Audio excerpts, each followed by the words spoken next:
Hi, this is Matt Baker. As you've probably heard by now, Paramount is taking over Warner Brothers, which means that the media landscape in the US is about to change in a major way.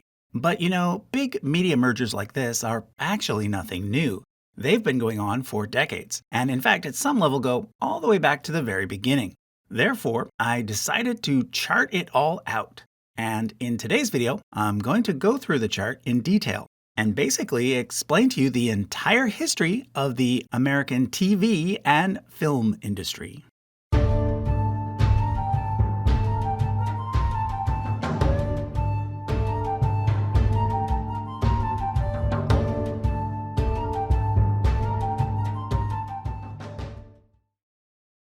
The very first movie made in Hollywood was In Old California, released in 1910. It was, of course, a silent movie, as the technology for matching up sound with moving pictures had not yet been perfected. The producer was the Biograph Company, which at the time was the leading maker of silent films, most of which had previously been made in New York.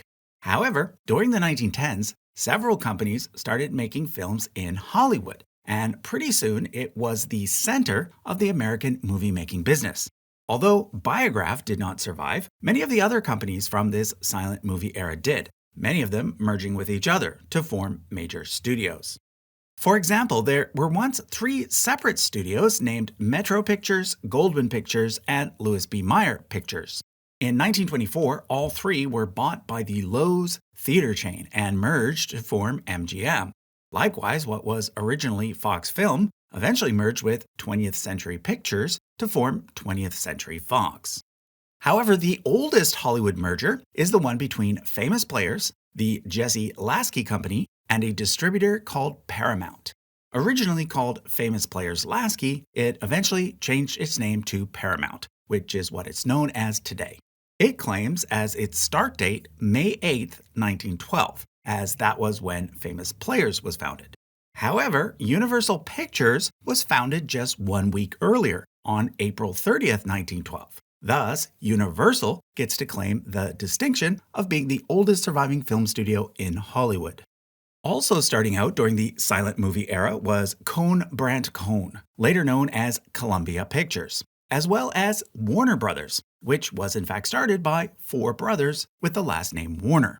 Now, interestingly, Samuel Goldwyn, Louis Mayer, Marcus Loew, William Fox, Adolf Zukor, founder of Famous Players, Jesse Lasky, Carl Laemmle, founder of Universal, Joe Brandt, the two Cohns, and the four Warners all had one thing in common. Well, besides the fact that they were all men. And that is that they were all Jewish. Now, why was this? Well, the main reason is that most of the well-established industries at that time didn't want to hire Jews, and therefore Jews, most of whom had just recently immigrated to the US, were forced to become entrepreneurs. The film industry at the time was in its very early stages and not yet a big moneymaker, and therefore it was one of the few industries open to newcomers. Now, does this mean that the popular notion of Jews controlling Hollywood is true? Well, it is certainly true that Jews were instrumental in creating Hollywood, but it's not true that they somehow control it today. This is because, as we'll see, most of these small studios ended up, over time, becoming controlled by huge multinational corporations, each of which is now led by more diverse leadership teams. Now, continuing along the top of the chart, we next come to First National, which was eventually bought out by Warner Brothers. They owned the rights to several films starring Charlie Chaplin, who was by far the most famous actor of the silent movie period. However, Chaplin also started his own company, United Artists, together with two other leading actors from early Hollywood, Mary Pickford and Douglas Fairbanks, who actually got married, as well as D.W. Griffin, the famous director known for his controversial film, The Birth of a Nation. The idea behind United Artists was to give actors more control over their films. Finally, there was FBO Pictures, which stood for Film Booking Offices. This one was eventually controlled by none other than Joseph P. Kennedy, the father of JFK. He ended up merging it with several vaudeville companies to create RKO, the R standing for radio, and the K&O standing for Keith and Orpheum, which were two vaudeville companies. Now, what was vaudeville? Well, vaudeville was basically what people went to the theaters to watch before movies. It consisted of live acts, such as singing, dancing, and comedy, combined together into a single show and priced so that the average person could afford a ticket. Many of the earliest Hollywood actors had previously been vaudeville performers. Next up, I'm going to talk about the transition from silent movies to movies with talking. The first movie to incorporate some talking was The Jazz Singer, produced by Warner Brothers in 1927. After this, most of the other studios followed suit and started to shift away from silent movies and towards talkies, which meant movies with sound. Take note, however, that the switch didn't happen overnight, as it took some time for the industry to adapt. And thus, for several years, most studios created both types of films. This transition period is also known as the pre-code era, being a reference to the Hays Code, which was not enforced until 1934. Basically, the Hays Code was a list of rules that movie makers had to follow, such as no profanity and no sexually explicit material. By 1934, the switch from transition to sound was basically complete, and the golden age of Hollywood had begun. So take note that it was during the 30s, 40s, and 50s that all of those classic black and white movies were made. And for the most part, they were made by just 8 major studios. The 5 biggest being MGM, 20th Century Fox, Paramount, Warner Brothers, and RKO. Take note that Disney was not considered a major studio during this classic period, as it was still almost entirely focused on animation during these early years. Now, it's impossible to talk about classic Hollywood without bringing up what's called the studio system. You see, back then, unlike today, actors tended to have contracts with only one studio. So, for example, Greta Garbo and Clark Gable worked for MGM, Shirley Temple and Marilyn Monroe for 20th Century Fox, Mae West and Bob Hope for Paramount, Bette Davis and Humphrey Bogart for Warner Brothers, and Fred Astaire and Katharine Hepburn for RKO, although they both later moved to MGM.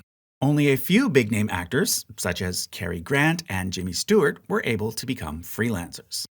Another aspect of the studio system was that the big production companies also owned their own theater chains, and thus were able to make extra money off of exclusive premieres, while forcing independent theaters to buy their B-movies alongside their major hits, something called block booking. However, in a 1948 ruling called the Paramount Decree, the U.S. Supreme Court made it illegal for studios to practice block booking, as well as to own their own theater chains. Thus, for example, MGM and Loews were forced to split into 2 separate companies. This important ruling set the stage for the demise of classic Hollywood, but there was actually something else that ended up being the final nail in the coffin: the growing popularity of television. So let's now switch over to the other side of the chart and talk about that. Of course, before television came radio, around the same time that the first talking movies came out. The main difference being that you had to go to the cinema to watch a movie, whereas with radio, the shows were broadcast over the air and could be picked up at home. The first major broadcasting company to be established was NBC. Originally, it operated 2 networks, each of which consisted of several radio stations connected together. The main network, which aired the popular sponsored shows, was called NBC Red, whereas the secondary network, which was commercial-free and mostly had news and educational programs, was called NBC Blue.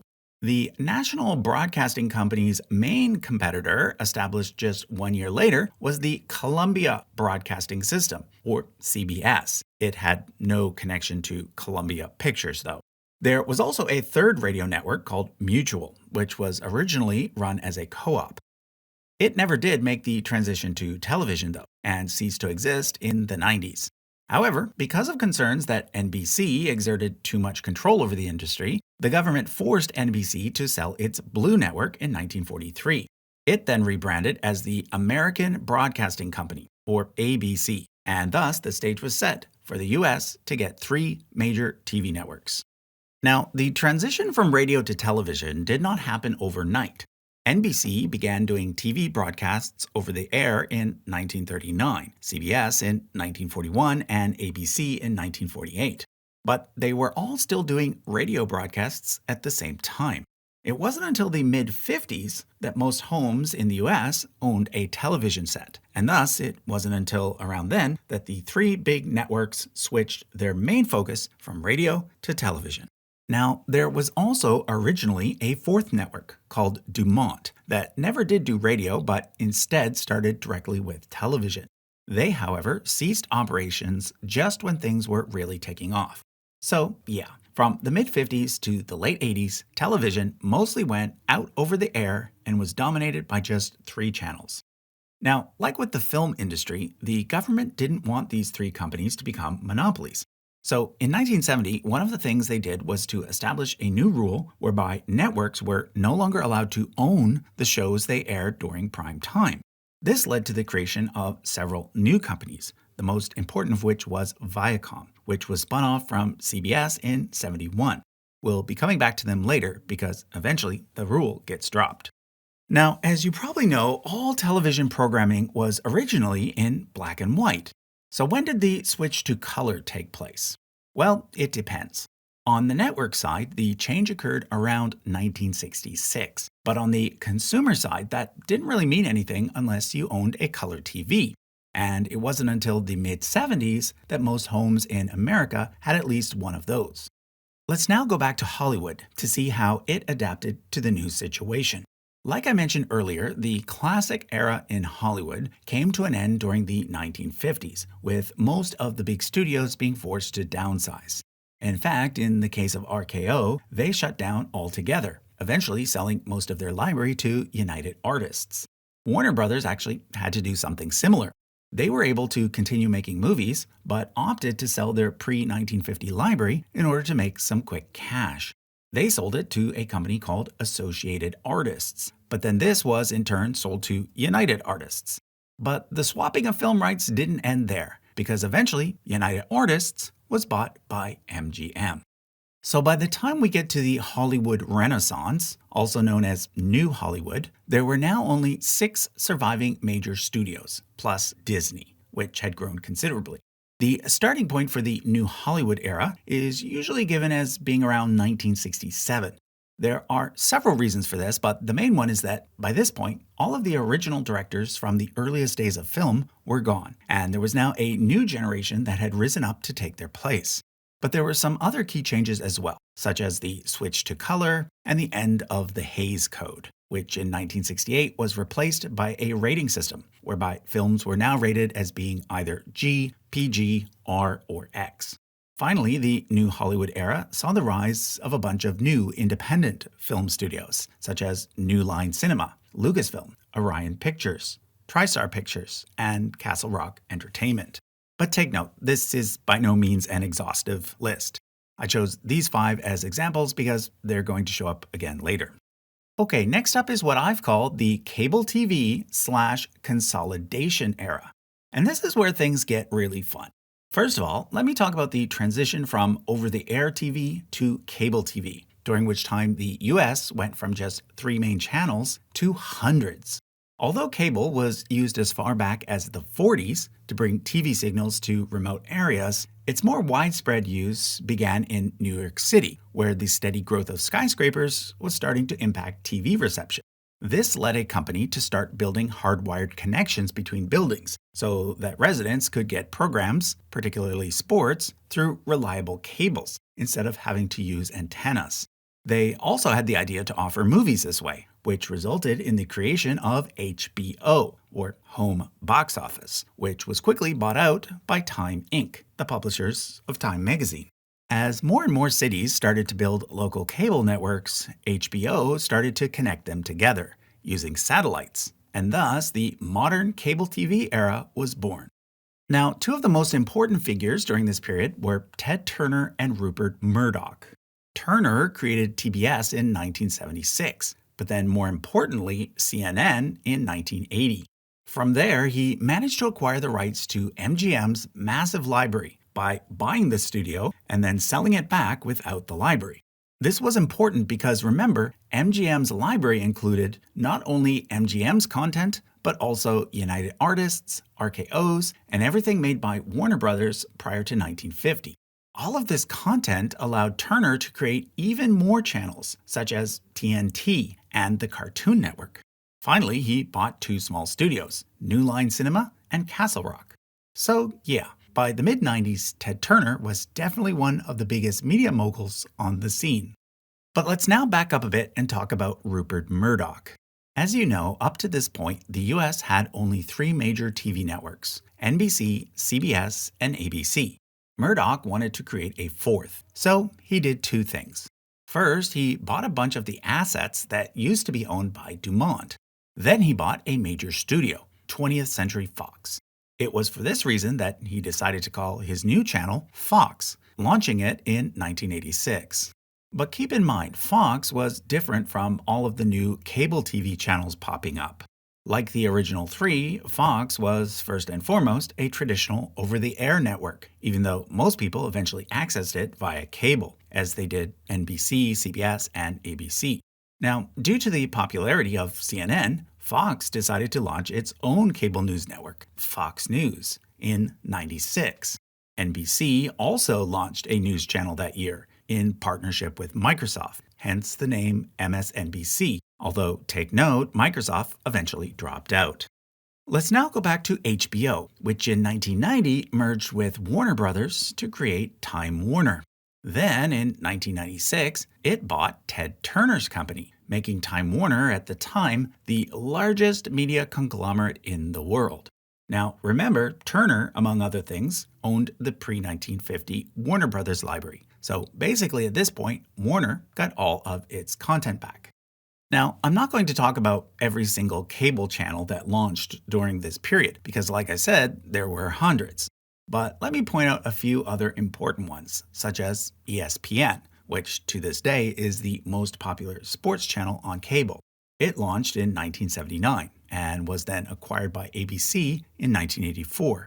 Then, of course, there's MTV, which stands for Music Television. While not as popular today, during the 80s and 90s, it was hugely influential, especially among teens and young adults, as well as Nickelodeon, the first ever channel for children. These two channels were originally both projects started by Warner Brothers, but were eventually both sold to Viacom, that spin-off company from CBS that I mentioned earlier. It continued to grow, and about a decade later, managed to buy Paramount. Which now brings me to the three most important mergers on this chart, all of which happened within a period of just 8 years. The first was Disney's purchase of ABC in 1996. This combined for the very first time one of the three original TV networks with a major film studio. Of course, once that happened, the other two networks had to get paired up as well. So in 1999, CBS merged with Paramount as the result of CBS and Viacom being reunited. And then in 2004, NBC merged with Universal. So that explains why on this chart I started both NBC and Universal in red, CBS and Paramount in green, and ABC and Disney in blue.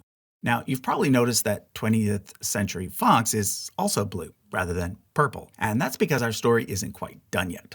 But right now, let me just point out that everything in yellow ended up as part of Time Warner. So that takes care of all of the big studios except one, Columbia Pictures. It, along with TriStar Pictures, was purchased by Sony, and therefore today it is Sony Pictures that is the fifth major studio. Now, before I get to the streaming era, I need to briefly talk about VHS tapes and DVDs, because until streaming, they were the main way that people watched movies at home. VHS tapes were invented in the 1970s, but didn't become mainstream until the 80s, which is when Blockbuster Video was founded, quickly becoming the main movie rental company in the US. Then, during the mid-90s, DVDs were invented, and within 5 years they had surpassed VHS as the main way that movies were sold and rented. Which brings me to Netflix, which was founded in 1997. Originally, it was just a movie rental service that sent DVDs out by mail. But then in 2007, Netflix became the first major streaming service. After they launched, they were quickly followed by Amazon Video on Demand and a joint venture between several companies called Hulu. For the next 10 years, these three streaming services were basically the only ones available. Of course, there was also YouTube, but YouTube's always been a little bit different. focusing more on independent creators, like useful charts. But then, starting around 2020, things began to change, with lots more streaming services popping up, but at the same time, more media consolidation taking place. In fact, if the Paramount Warner Brothers deal goes through, and it looks like it will, the US will be left with just 3 really big media companies, alongside 5 medium-sized ones. So, to finish up this video, let me now go through each of these companies one by one and highlight some of the final mergers and launches that took place to bring us to where we are today. Let's start with Comcast. Originally just a cable TV and internet provider, it bought NBC Universal in 2011, meaning that it now owns one of the 3 big TV networks plus a major film studio. On top of this, they also own 2 major animation studios, Illumination, the makers of Despicable Me, and DreamWorks, the makers of Shrek. However, as the mascot for this company, I actually chose to use Woody Woodpecker, who has been associated with Universal since the 1940s. Other Comcast franchises include Wicked, Jurassic Park, and one that goes all the way back to 1913, the Universal Monsters, which includes the rights to certain ways of depicting Dracula and Frankenstein. This explains why movies made by other companies have to make these characters look quite a bit different from the standard depictions. Now, when it comes to streaming platforms, Comcast does have one, although it's near to the bottom of the list in terms of popularity. Launched in 2020, it's called Peacock, a reference to the NBC logo. Finally, I should mention that last year, Comcast announced that it would be spinning off most of its cable TV assets into a new, separate company called Versant. Most notably, this includes MSNBC, which has now rebranded as MS Now. Let's now jump to Disney, represented of course by Mickey Mouse. Like I said earlier, Disney now owns ABC, which means that it also owns ESPN. But their acquisitions didn't stop there. In 2006, they bought the animation studio Pixar, famous for making Toy Story and Cars. Interestingly, it had actually started out as a division of Lucasfilm. Next up, Disney bought Marvel in 2009, and then Lucasfilm itself in 2012. This gave Disney the rights to the Avengers, as well as to Star Wars, the 2 most profitable live-action movie franchises ever. However, take note that after Mickey Mouse, Disney's most valuable asset is actually Winnie the Pooh, the rights to which they bought all the way back in 1961. Finally, in 2019, Disney bought 20th Century Fox, giving it a second major studio. But take note, the deal did not include the Fox TV channel, nor Fox News. Those remained separate, which we'll get to later. It did, however, include the National Geographic channel, which 20th Century Fox had acquired in 2015. So, on Disney's streaming service, Disney Plus, you can access everything I've mentioned so far. And soon, it will also incorporate Hulu content, since Disney also now has a controlling stake in it. Okay, let's now look at Paramount, represented by Bugs Bunny, the main cartoon character associated with Warner Brothers. Now, like I mentioned earlier, CBS and Paramount first merged in 1999. But what I didn't mention was that in 2005, they split up again. Paramount became a part of the new Viacom, whereas CBS became independent. This situation lasted until 2019, which is when they got back together again under the name Paramount Global. But then Paramount Global was bought by Skydance, a company founded by David Ellison, who is the son of Larry Ellison, currently the second richest person in America after Elon Musk. It was David Ellison who desperately wanted Warner Brothers and finally beat out Netflix for it just last week. This means that he will now soon control a second major film studio, as well as several additional TV channels, the 2 most important being CNN and HBO, although it's yet to be seen how they will be incorporated into the company. But perhaps even more importantly, because of the Warner Brothers acquisition, Paramount will now have control of some of the most valuable media franchises in the world, including Harry Potter, Lord of the Rings, Game of Thrones, and DC Comics, the creators of Batman. This on top of Star Trek and all the various Nickelodeon franchises, which they already owned. It's likely that all this content will eventually be incorporated into their streaming platform, Paramount Plus. So it looks like in the years ahead, Paramount and Disney are going to become major rivals, as much of their content pretty much now mirrors each other. For example, Paramount has Star Trek, Disney has Star Wars, Paramount has DC Comics, Disney has Marvel Comics, Paramount has Nickelodeon, and now Looney Tunes and everything associated with the Cartoon Network. Disney has the Disney Channel and all of the various Disney cartoons. Paramount has Discovery. Disney has National Geographic. The list could go on. Now, in addition to the new Big Three, there are also now 5 medium-sized companies to discuss. Like I said, Fox has remained independent, and it now has its own streaming platform, Fox One. Then, of course, there's Netflix, which almost became the new owners of Warner Brothers. But even without Warner Brothers, it is still, at least for now, the most popular streaming service in the US. Right now, its most valuable media franchise is Stranger Things. In terms of major film studios, the only big one remaining other than the ones owned by Comcast, Paramount, and Disney is Sony, which, like I said earlier, bought Columbia. They now offer a streaming service called Sony Pictures Core, but it is only available through Sony products, such as PlayStations, Sony TVs, and Sony phones. Now, one thing I want to mention about Sony is that they own the film rights to Spider-Man, even though Spider-Man is a part of the Marvel Universe, which is owned by Disney. This is because prior to Disney buying Marvel, Marvel sold the rights to Spider-Man to Sony back in 1999. Let me now talk about MGM, because although Ted Turner acquired the rights to everything it had made up until 1986, the company did continue after that as a smaller studio. That's why, after 86, it's shown over here as a thinner and now green line. Take note that in 1997, MGM bought Orion Pictures, but then in 2021, Amazon bought MGM. So now Amazon owns one of the original Hollywood studios, even though it's nowhere near as influential as it once was. Currently, the most valuable movie franchise still owned by MGM is James Bond.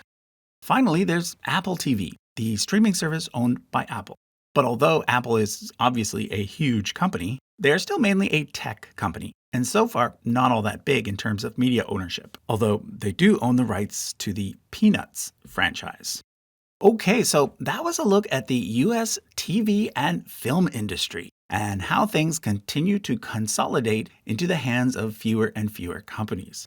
Let me know if you think I missed anything important, because as time goes on, I'll keep the chart updated and perhaps do more videos on it whenever major changes occur.